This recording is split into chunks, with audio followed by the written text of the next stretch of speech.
Hello viewers, আসসালামু আলাইকুম। Welcome to our channel explore with Raihan. আমরা এখন আছি গোপালগঞ্জের কোটালীপাড়ার এমন এক জায়গায় যেটা বর্তমানে সোশ্যাল মিডিয়ায় খুব viral.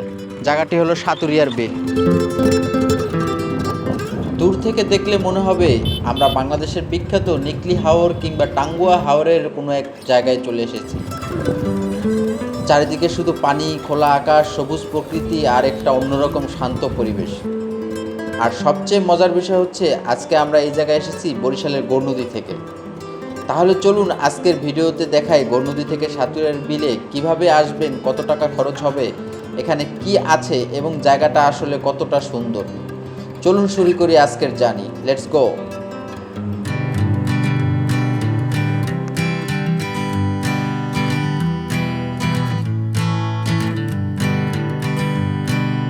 Hanging on, walking tall.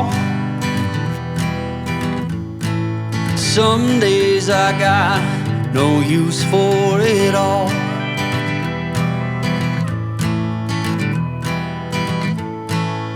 Working hard.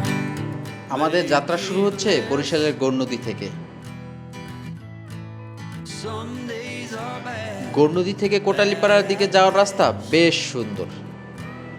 রাস্তার দুই পাশে সারি সারি সবুজ গাছ, কি সুন্দর মনোরম পরিবেশ, দেখতেই ভালো লাগে।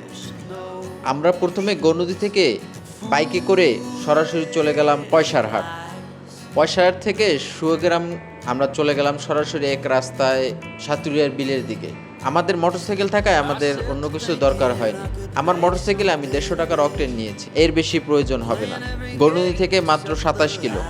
আপনারা যদি গৌরনদী থেকে আসেন তাহলে আগলঝাড়া পয়সারহাট রাস্তার মুখে আসার পরে ওখানে মাহিন্দ্রাও আছে, অটো আছে। ইচ্ছা করলে আপনি পয়সারহাটের সরাসরি লোকাল বাসেও আসতে পারেন। মাহিন্দ্র ভাড়া ওইখান থেকে 50 টাকা করে জনপ্রতি, অটো ভাড়াও 50 টাকা করে। আর আপনি যদি লোকাল বাসে আসেন, লোকাল বাসের ভাড়া 40 টাকা নিতে পারে পার পারসন। যদি রিজার্ভ করে আসেন সেটা আপনার দামাদামি করে আসবেন। সেখান থেকে সরাসরি চলে আসবেন পয়সারহাট স্ট্যান্ডে। পয়সারহাটের ব্রিজের এপার আসার পর আপনি দেখবেন অনেক মাহিন্দ্রা অটো দাঁড়ানো আছে। সেখান থেকে আপনি সরাসরি কোটালীপাড়া রাস্তা ধরে চলে আসবেন কোটালীপাড়া বাস স্ট্যান্ড। আপনাদের পয়সারহাট থেকে Kotalipara bus stand per person ভাড়া নেবে 25 টাকা করে, অটোতে মাহিন্দ্রা নেবে 20 টাকা। আপনারা ওইখান থেকে সরাসরি কোটালীপাড়া বাস স্ট্যান্ড নেমে ওইখান থেকে অটো আছে সরাসরি সাতুরিয়ার বিল, সেখানে আপনার পার পারসন ভাড়া নেবে 20 টাকা করে। আপনারা দামাদামি করে আসবেন। যদি কেউ রিজার্ভ নেন, রিজার্ভ নিলে অবশ্যই দামাদামি করে আসবেন।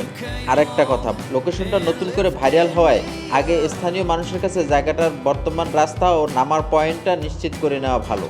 গন্তব্যের দিকে যত এগিয়ে যাচ্ছি ততই শহরের ব্যস্ততা কমে যাচ্ছে। দুই পাশে গ্রাম বাংলার চেনা দৃশ্য, সবুজ মাঠ, খাল, বিল, গাছপালা আর ছোট ছোট গ্রাম। বর্ষাকালে গোপালগঞ্জের বিভিন্ন বিল পানিতে ভরে একেবারে অন্যরকম রূপ নেয়। এই অঞ্চলের বিলগুলোতে বর্ষায় প্রাকৃতিক সৌন্দর্য বিশেষভাবে ফুটে ওঠে। সত্যি বলতে এই রাস্তার জার্নিটাও ভ্রমণের একটা আলাদা অংশ। আমরা যাওয়ার পথে হাতের বাম পাশে দেখলাম রাস্তার পাশে অনেক মধু চাষ করছে। অবশেষে আমরা পৌঁছে গেছি। এই যে দেখেন সাতুরিয়ার বিল। প্রথমবার সামনে থেকে দেখার পর আমার কাছে সবচেয়ে বেশি যেটা মনে হয়েছে সেটা হলো এখানে একটা হাওর ফিল আছে।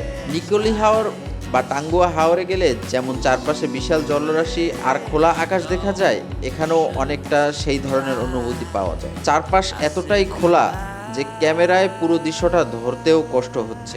এখানে এসে সবচেয়ে ভালো লাগছে জায়গাটার পরিবেশটা। শহরের কোলাহল নেই, চারপাশে প্রকৃতি আর পানি। আপনি চাইলে কিছুক্ষণ এখানে বসে থাকতে পারেন, বন্ধুদের সঙ্গে সময় কাটাতে পারেন, ছবি তুলতে পারেন কিংবা শুধু প্রকৃতি উপভোগ করতে পারেন।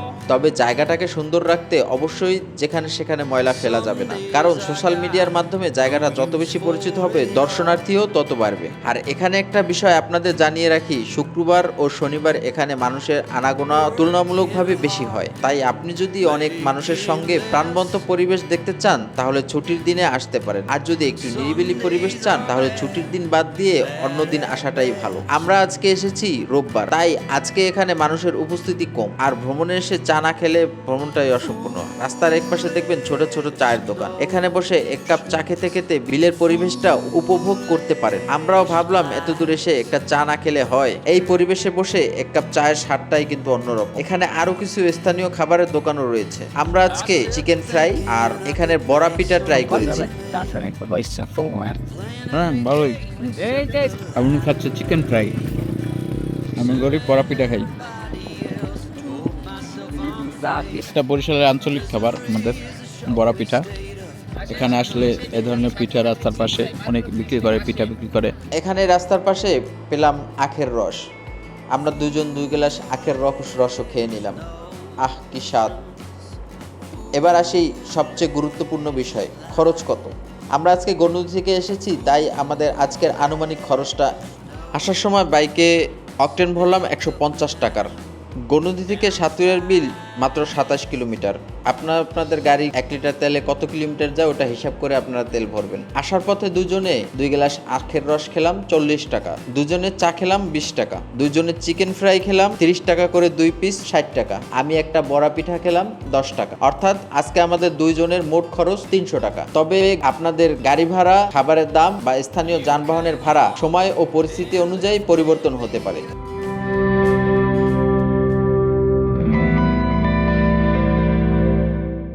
কিছু জায়গা আছে যেখানে গিয়ে অনেক কিছু করার প্রয়োজন হয় না, শুধু চুপচাপ বসে চারপাশটা দেখলেই ভালো লাগে। সাতুরিয়ার বিল আমার কাছে ঠিক তেমনই একটা জায়গা।